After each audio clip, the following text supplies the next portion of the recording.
Welcome back to the Beautiful Business Podcast, where last week you saw Paul and I talking about some of our favourite moments from the series so far. Well, we had too many bits just to fit into one episode, so we decided to share the rest of them with you today. Take a look and drop us a message to let us know some of your favourite moments so far. Welcome to the Beautiful Business Podcast from The Wow Company. If you're growing a UK business with a team of 8 to 80 people, you're in the right place. Every fortnight, we share honest conversations with brilliant business minds, exploring the realities of leadership, the challenges that come with growth, and the practical ideas that make a real difference. From purpose to profit, people to process, this is your space for fresh thinking and down-to-earth inspiration.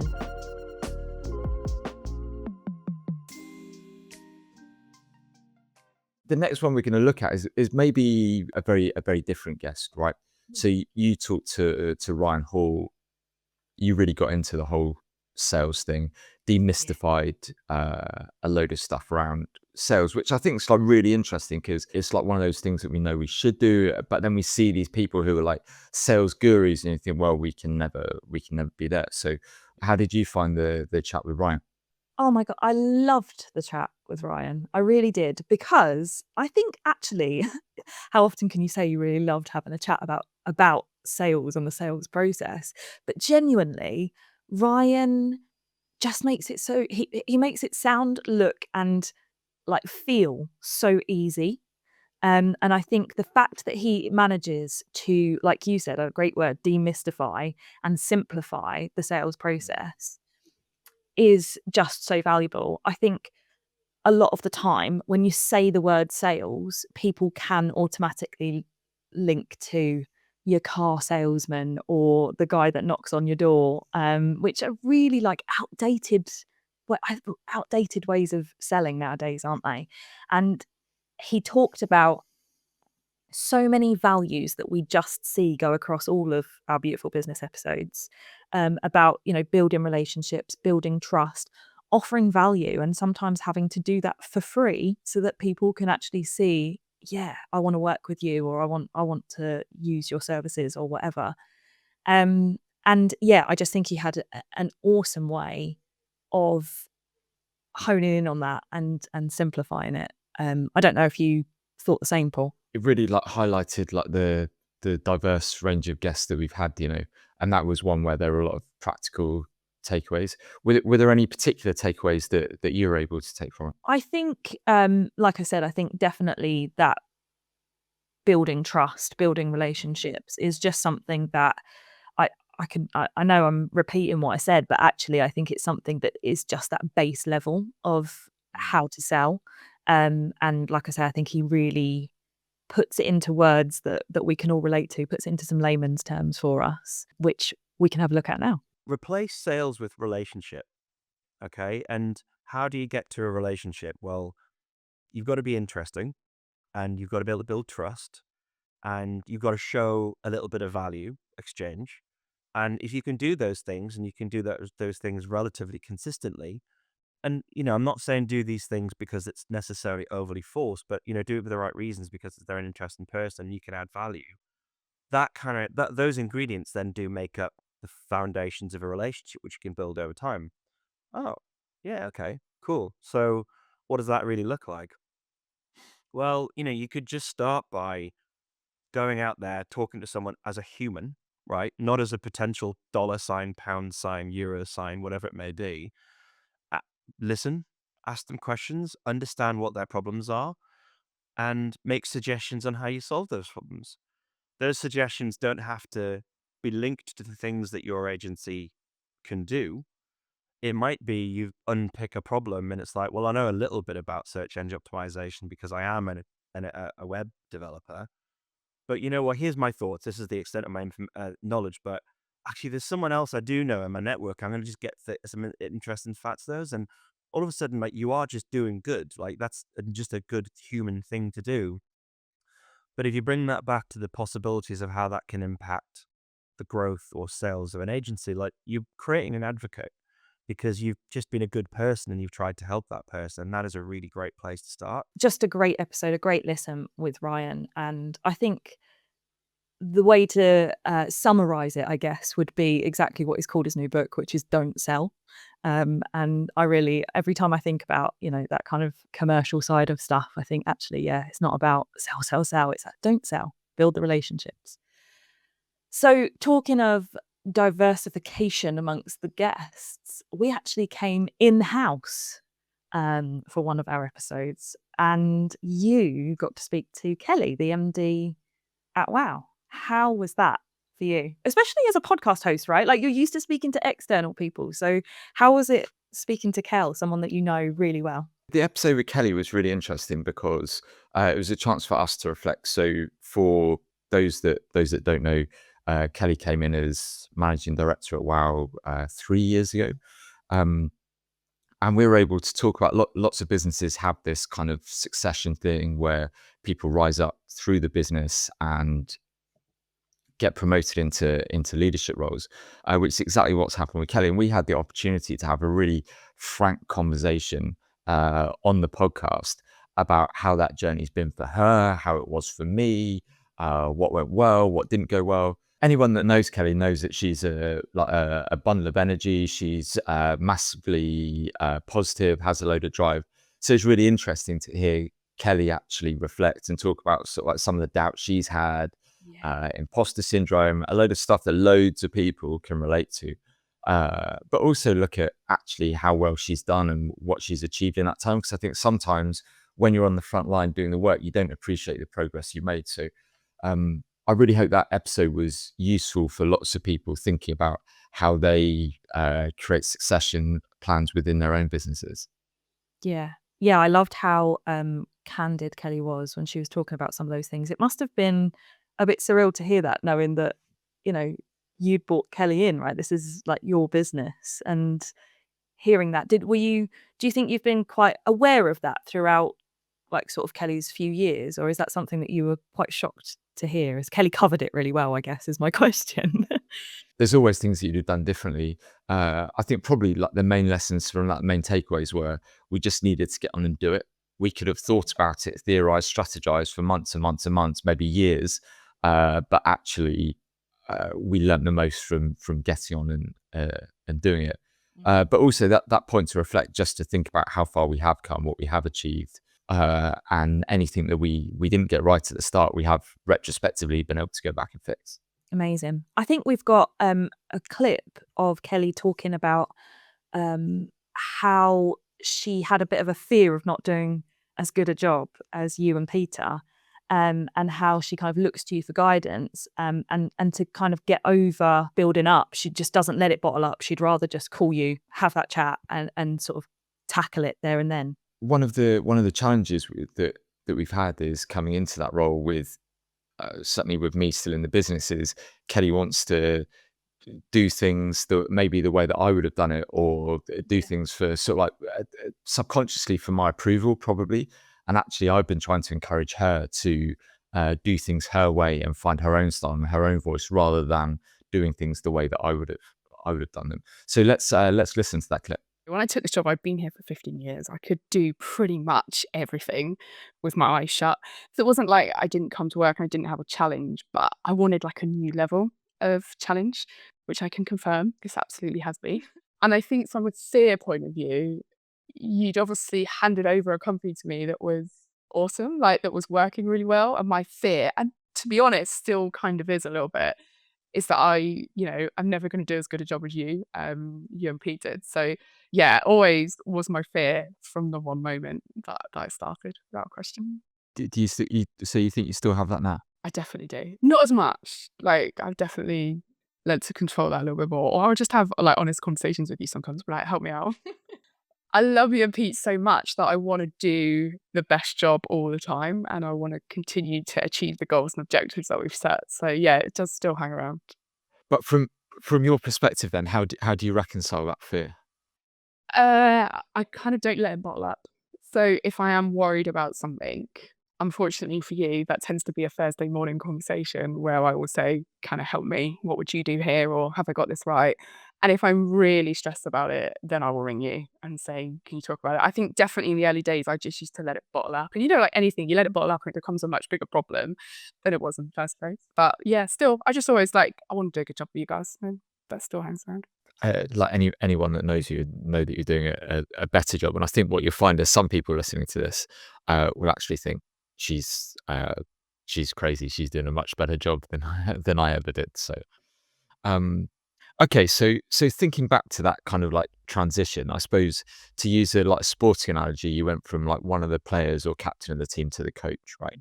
Let's start with the positives. What was smooth? What went well with that transition? So I feel very fortunate that I was obviously able to do a lot of bits of the job anyway. So it wasn't like I came in on day one, never been at WoW before, didn't understand the history, didn't understand the DNA of kind of like our makeup. So that was good. I think you're obviously around. So for me, it feels smoother because I can just talk to you about something. It isn't like, you finished on the 30th of June, I started on the 1st of July, and you've been sailing ever since kind of thing. So that was amazing. Yeah, I think Kelly just makes such an important point there about not letting things bottle up. And another thing that I actually forgot to mention was how it shines through with Kelly when she talks, whether it's on the podcast or whether you're working with her. She always talks about how much she just cares about people, whether it's clients, whether it's staff. Like, she genuinely has such a sincere care for the people that are around her. And that brings me to the next guest, which is Lord Mark Price. He talked for, well, almost the entire episode was based around this, right? About the importance of the happiness of your staff. How was that conversation for you, Paul?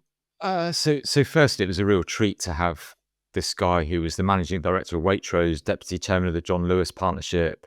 He had a role in government, sits in the House of Lords. But actually, for all of that, his message was so simple. A bit like you say about about Kelly, just this message that fundamentally, what makes businesses tick, makes businesses perform, is the happiness of their people. So Mark had a really easy to get into kind of like step-by-step formula for how we think about happiness at work. But I think really the thing that I took from that episode more than anything else was kind of on a personal level as well. Mark said to me, he said, Paul, it's okay to want to be happy. You think, well, the idea of like wanting to be happy is actually, like, certainly for me previously, I'd have thought, well, as long as everyone else is happy. And he's like, you can't make other people happy until you're happy. And that really stuck with me, as well as the actual framework that Mark shared for happiness at work. He's obviously got a book, but some really basic things around like recognition. We talked about how remuneration, for example, was just a hygiene factor. So the salaries that you pay just need to be right. But actually, the thing that really makes a difference is the joy that people have going to work every day. I think a running theme of some of the stuff that we've talked about, but particularly with this one as well, is the importance of just getting the basics right in order to get just such a great output from the team and the business. And Mark Price talks about this so well. Let's have a look at the clip. Yeah, none of the things that I talk about, the 6 important things, are expensive. And yet what I know is they massively improve productivity. They massively improve commercial performance. And the last of the 6 is what I term job satisfaction. And job satisfaction is really 3 things. One, and this is so simple, do you actually enjoy the job you're doing? There are so many people who go into work every day and they don't like their job. They do it because they want to earn cash, and that's great because it supports their family, and that in and of itself is a wonderful thing, but they're not doing a job they enjoy. So are you doing a job that you really enjoy, that suits your skills? The second thing is around career development. No matter where you are in your career, you want to feel that you're being developed. Now, that can be a formal training course. It could be spending time in another branch or in somewhere else, learning how they do things, so you can think about how you might improve the way you do things. It can be asked to mentor somebody so that you're passing your knowledge on. But all the time, you want to feel that you're being developed, that you're learning new things. And then last in terms of job satisfaction and the most critical is the relationship you have with your line manager. If you have a good relationship with your line manager, that's the precursor, that's the building block to being happy in your job, because it's the manager that needs to do the recognition. It's the manager that needs to set your pay fairly. It's the manager that needs to inform and train you. It's your manager that needs to give you space to do the job. It's your manager that needs to demonstrate that they care for you and your well-being. It's your manager that will give you a sense of pride in what you're doing. It's your manager that will develop your career. So that relationship is absolutely critical. And if I were to stop anyone in the street and try to find out how happy they are in their job, I'd just ask them this question. On a scale of 1 to 10, 10 being the highest, 1 being the lowest, how well do you get on with your manager? If they say 10, I know that in our free happy at work test, they'll score in the 80%. I know if they say 1, they'll score in the 20%, because it's a real determinant of all the other things which are critical to people feeling happy in their jobs. And for managers, understanding those things that I've talked about is critical in getting the best from your workforce. So the managers really are a core component here, aren't they? In this whole, so many of those 6 things all relate to the manager. And before you talked about, I think the term used was accidental managers. That's right. Does that therefore come back to a lack of training of good managers, or an expectation of what good management looks like? Yeah, I think so. I mean, the things that I've talked about are not rocket science, are they? But I was very lucky that I had 30 years and a lot of time to think about what are the things that really drive behavior and performance. And I was lucky that I could work with behavioral scientists and professors and academics. And so I was able to form a very clear vision in my mind about what is it that actually drives performance? What are the key factors? And I was able to put those in place. And the Waitrose John Lewis organization has those things in place, and they drive performance. So yes, it comes from managers. I wrote Happy Economics as a way of helping managers understand those 6 things and then give them practical advice on how they implement those 6 things. This year, I'm writing a book called Work Happier, and that's for employees. It's for every employee in every job to say, look, these are the things that you should be thinking about if you are going to be happy in your job. And here's how you can achieve them. And if you don't feel your pay is fair, here are some things you can go and do about it. And if you don't feel you're being informed, here are some things you can go and do about it. So we help the employees as well as the employers be happier in their work. That was great. And what a treat, what a gift to have such an experienced business person come on and share their wisdom with us. And I think that whole happiness at work thing is so fundamental to how we build beautiful businesses.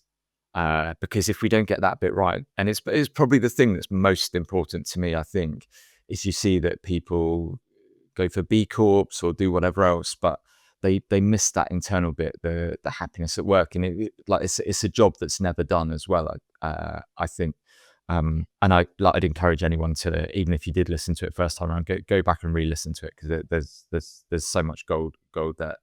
Speaking of heavy hitters, you interviewed Sinks from Us Too, Chloe. Yes, Sinks. Sinks had so much valuable stuff to say. He was just such a pleasure to talk with. Everything from kind of employee ownership trust to a service-based business versus this productized gaming business that he's got. Like, there was so much to learn and to keep up with as well. I really loved talking with him, and he's so kind of down to earth with everything too, which was really helpful. Yeah, because here's a guy who's revered across multiple industries, achieved massive success, and he was there just so, probably an overused word, but just humble, just very open, self-effacing, and generous with his insights, I felt. Yeah, absolutely. You would never know, would you, the success that he's had just from chatting with him. And it really helped that I think his thing about him that we wouldn't know was all about how he just wants to go and plant a few hundred trees, and like it was all about the land and stuff. And I was like, oh, I better not get sidetracked here because I could talk about Very that stuff simple. all day as Yeah, well. yeah, But yeah, yeah, yeah. that's the thing, right? Coming back to living that simple life and just enjoying it that way. Just such a well-rounded guest. Like I really, really loved chatting with Sinks. Those key points about balancing this service-based business, which essentially, I don't think Sinks would necessarily use this term, but the bread and butter, right, of your income and your turnover and all of that stuff, to then have this productized video game that comes out that just outperforms it, and suddenly we've got this kind of smaller branch that is just going wild, and balancing that alongside like I say, the bread and butter. So I think Sinks talks about like juggling that. Really, I can't do it justice. Let's just listen to what Sinks has to say. We had this like really amazing product or game, sorry, that was, you know, like a small 10-person team that was like that had just, I mean, it launched, it did so well in the first few months. But the other main bit of the business that was like 200 plus people was starting to struggle, and things were getting hard, and you know, our leadership skills were definitely getting tested. So it was quite tricky and a weird dynamic, because we had this like one tiny team doing super well, but the main business like starting to not do well.